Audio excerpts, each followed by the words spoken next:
Ya. Halo teman-teman semua yang ada di Indonesia ataupun yang ada di manapun, di negara manapun yang kalian berada. Oke, hari ini saya lagi berada di Timisoara, yaitu salah satu kota di Romania yang termasuk terkenal dengan budaya, culture, and also like like the all art and also all architecture. Ya, sangat menarik ya, keren ya. Oke. Sepertinya saya tahu alasan kenapa mereka anak-anak Romania ini membuat acara di Timisoara. Pertama memang karena letak geografis kampusnya di kota Timisoara, dan kemudian di sini sangat-sangat go green dan ramah lingkungan. Jadi dimanapun kita berada itu ada beberapa cycle bin yang memang uh, uh, terbagi-bagi, misalnya nih untuk organik, kemudian ada untuk plastik dan lain sebagainya. Dan itu yang membuat menarik saya. Pokoknya kita menghirup udara di sini ini benar-benar sangat pure dan alami, dan itu yang sangat keren. Oke, sebelumnya saya mau memperkenalkan diri dulu, yaitu saya Muhammad Firdaus Anur. Firdaus Anur ya, Firdaus Anur. Kebetulan saya berasal dari provinsi paling barat Indonesia, yaitu Aceh. Dan saya lolos program ini sudah dari bulan 3 lalu, karena emang seleksinya itu di bulan 3. Di bulan 3 Maret, kemudian bulan 4, bulan 5, bulan 6, bulan 7 itu semua persiapan. Kemudian bulan 7 ke bulan 8 ini adalah acaranya. Oke, teman-teman, santai saja. Memang saya jarang untuk buat video, tapi ini saya coba berbagi pengalaman lah. Saya rasa program ini sangat luar biasa karena memang untuk lolos di program ini kita harus mengikuti banyak sekali tahap ya. Pertama seleksi itu ada 3 tahap. Kayak pertama seleksi artikel pertama, kemudian seleksi artikel kedua, kemudian ada wawancara.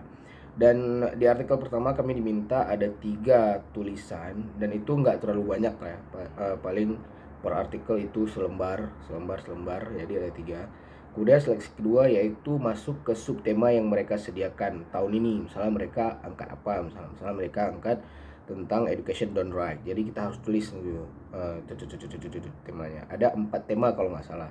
Dan kemudian nanti mereka akan memilih kita cocoknya di mana, di healthy atau di education atau di public society atau di satu lagi saya lupa. Pokoknya ada satu lagi temanya sustainable kalau nggak salah. Ya mungkin itu, pokoknya itulah. Jadi nanti dari keempat artikel ini, artikel mana yang paling bagus atau kecenderungan kita tertarik untuk ikut workshopnya, kita akan dimasukkan ke salah satu tema tersebut ya. Oke. Ini pertama kali saya ke Romania karena memang kita mungkin hanya mendengar dari luar bahwasanya ini Romania yang kota kecil, misalnya negara kecil tapi penuh dengan romansa. Kayak mereka kalau misalnya kita kesini, kita menemukan dance kerajaan gitulah. Mereka nari bersama ya, something like that. Tapi yang mau saya katakan, kehidupan di rumah ini sangat nyaman, termasuk society, dan kemudian ada art di buildingnya itu sangat luar biasa, penuh dengan arsitektur zaman. Dan kalau misalnya memang ada yang ini kerennya mereka ini, kalau memang ada ornamen atau arsitektur yang sudah agak tua, mereka akan berenovasi. Mereka akan berenovasi dengan gaya dengan jenis arsitektur itu sendiri. Nah, itu kerennya mereka. Mereka tetap mempertahankan jenis bangunan itu supaya terus berkelanjutan. Ya, nice sih, kehidupan di sini luar biasa. Dan kebetulan di program ini saya menemukan banyak sekali teman-teman dari luar negeri lainnya. Jadi saya memang merasa sangat senang ya, karena bisa bertemu dengan teman-teman dari negara lainnya. Nah, itu salah satu kelebihan program ini. Dan kemudian untuk makanan ya, saya rasa masih masuk lah mereka. Ada sup, kemudian vegetarian food. Itu vegetarian foodnya ada olahan-olahan sayur-sayuran, kemudian diolah dia menjadi seperti daging, kalau misalnya kalian tahu. Nah, ini yang buat saya menarik. Jadi kita seolah-olah makan daging, padahal isi dari daging tersebut adalah sayur-sayuran. Nah, itu olahan makanan lah intinya. Tapi di sini rentan untuk kita sangat sangat mereka sangat luar biasa ya dengan pork ya dengan pork ya. Jadi harus hati-hati lah, harus hati-hati memang. Jadi harus kita tanya dulu nih, ini ada masuk kandungan pork apa enggak. Nah, itu kalau misalnya kita mau beli sesuatu ya, olahan makanan. Nah, begitu. Jadi yang ingin saya sampaikan untuk kali ini adalah saya rasa belum banyak student dari Indonesia yang memang berani untuk ikut program-program seperti ini. Jadi ini saja saya di program Romania ini, saya hanya sendiri dari Indonesia. Jadi kalau misalnya semalam ada international night, kita diminta untuk memasak makanan tradisional. Saya terpaksa harus menolaknya karena saya tidak sanggup sendiri, harus menservis teman-teman dari negara-negara lain. Begitu juga dengan teman-teman dari negara lain. Kita akan mencicipi makanan mereka, mereka juga akan mencicipi makanan kita kalau memang ada yang kita sediakan.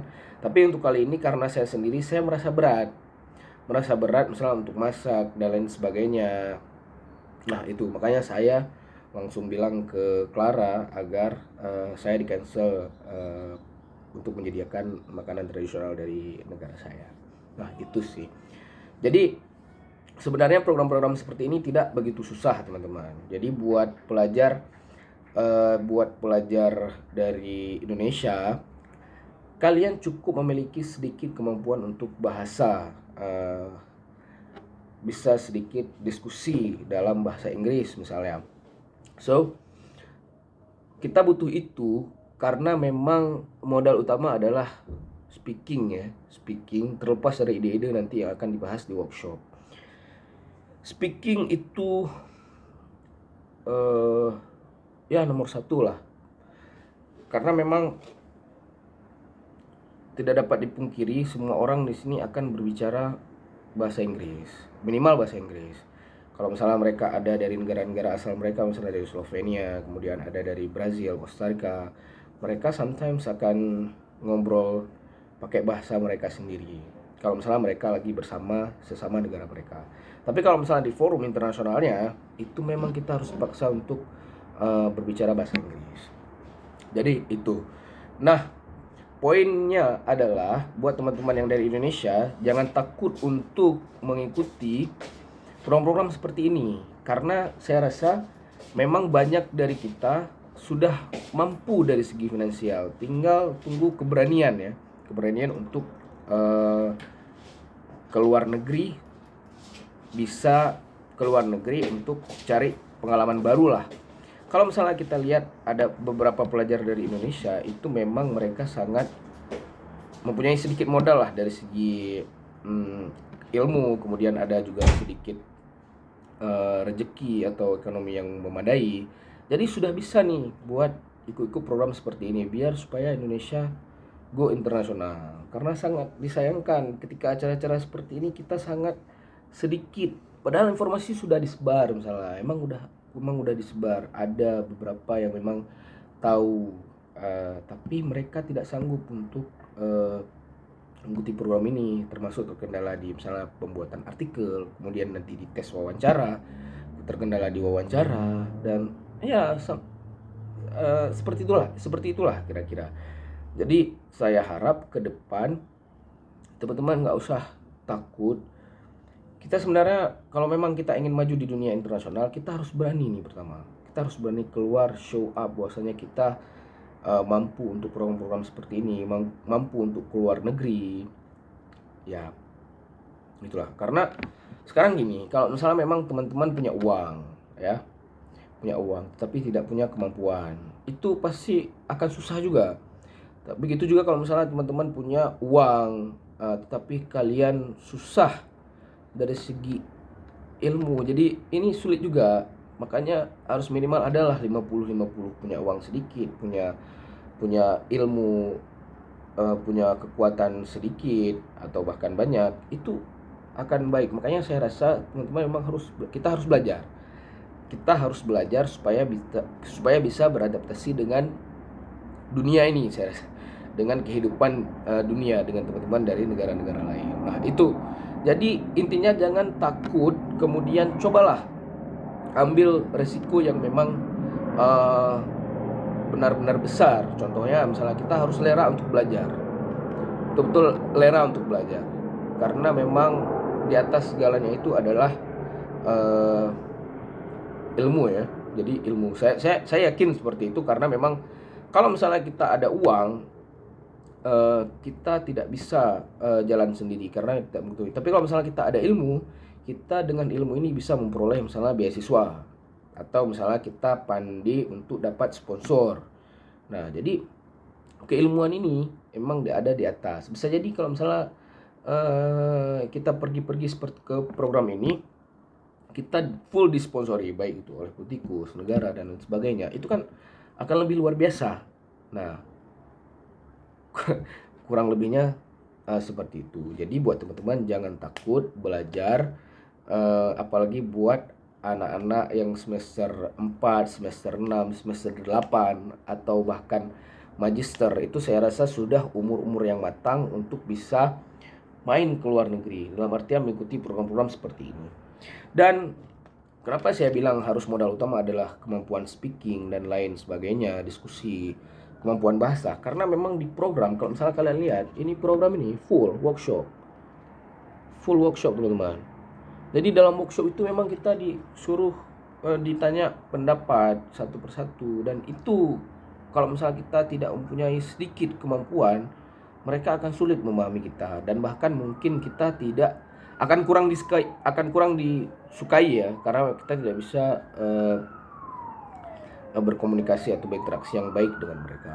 Nah, begitulah kira-kira. Jadi jangan takut, sekali lagi jangan takut belajar terus buat adik-adik. Tidak ada yang tidak mungkin untuk ke luar negeri, karena memang tidak serumit, tidak sesusah yang kita bayangkan. Yang penting kalian punya sedikit uang, punya sedikit ilmu pengetahuan, just do it, try to apply. Ya, karena kalau misalnya kita lihat dari teman-teman dari India, kemudian dari dunia Arab, mereka memang sudah sangat gila untuk main di dunia internasionalnya. Ini yang membuat saya salut ya, apalagi sama India. Kalau misalnya kalian lihat India, itu di semua negara mereka ada. Itu. Dan mereka bahkan ada yang misalnya nih, contoh misalnya di bandara, ada memang yang dari kalangan paling bawah di cleaning service misalnya, kemudian di tempat paling atas pun ada mereka. Nah, itu seperti ada satu teman saya yaitu Imad, dia dari India. Si Imad ini saya tanya sama dia, are you student? Ya, dia jawab student. Kemudian dia juga ikut share sama saya bahwasanya dia sedang bekerja di perusahaan AI. Itu dia, kan luar biasa. Memang dia kuliah juga di AI, dan sekarang juga dia bekerja di AI, dan itu di luar negeri, bukan di India. Bahkan banyak yang ikut program ini itu mereka yang sudah kuliah di Europe, kuliah di sekolah di luar negeri lah, yang bukan dari negara asal. Kemudian itu ya, begitulah budaya yang rame ikut program ini, mereka yang banyak sekolah di luar negeri. Begitu teman-teman kira-kira. Ini saya sorry ya, karena memang saya agak sangat jarang membuat video, jadi saya agak kaku untuk menjelaskan. Mungkin teman-teman bisa simpulkan sendiri maksud yang ingin saya sampaikan. Udah itu aja, terima kasih. Selamat sore semuanya.